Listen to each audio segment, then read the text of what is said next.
Razаковго наамы берилет. Саламатсызбы? Искак Разакович, машина гаражга кетиптир. Айттырдым. Азыр Хорошо. А где ваша машина? Вот стоит. Поедем на вашей. Водитель келсе үйүнө телефон чалсын. Бул Москвадан келген текшерүүчү. Разаковдун сунушу менен текшерүүчү азыр анын үйүнө барат. Ошол учурда Союздук республикалар ичинде биргелешкен кылмыш иштеринин бети ачылып, күнөөкөрлөр кармалып жаткан. Бул чуулгандуу окуяга катыштыгы бар деп, укук коргоо органдары Фрунзедеги октябрдын 40 жылдыгы менен Аламүдүндөгү трикотаж токуу фабрикасынын жетекчилери баш болгон 32 адамга кылмыш ишин козгойт. Анткени бул ишканалардын цехтеринде жашыруун чет өлкөнүн үлгүсүндөгү өтө таңкы истелген кийим-кечелер тигилип турган.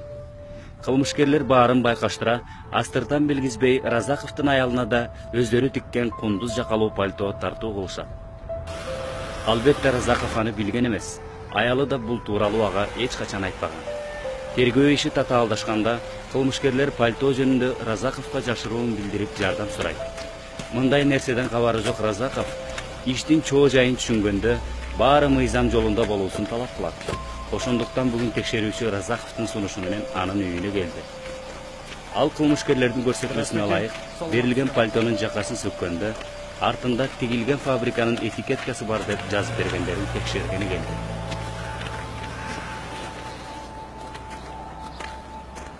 Жолдош Искак Разакович. Водитель телефон çaldı. Бул жака келе берсинби? Жарайт, бул жака келе берсин. Макуланда.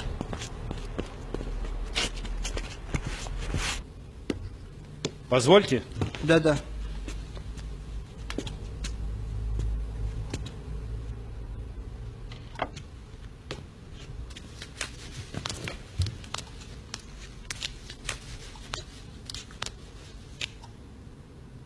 Вот подтверждение их слов. Вот написано «Государственная фабрика, Киргизская ССР». И здесь написано название фабрики. Они специально сделали это. Как бандиты. Знали, что этот поступок рано или поздно всплывет наружу. Поэтому и хотели запутать вас в своих черных делах. Ну, а дальше разберется прокуратура. Хорошо. До свидания. До свидания.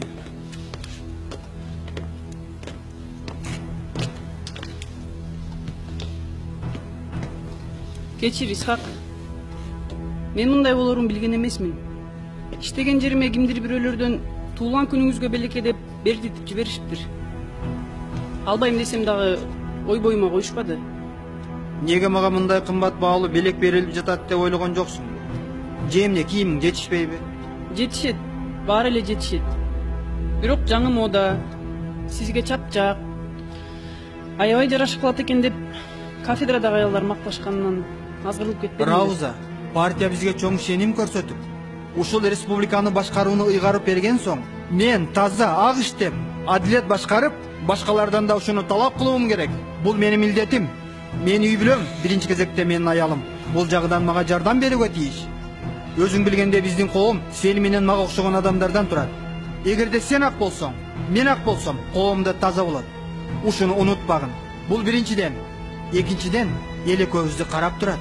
Кандай кийинебиз, кандай сүйлөйбүз, балдарды кандай тарбиялайбыз. Эл баарын байкап көрүп турат. Түшүнөсүңбү? Биз аларга өрнөк болушубуз керек.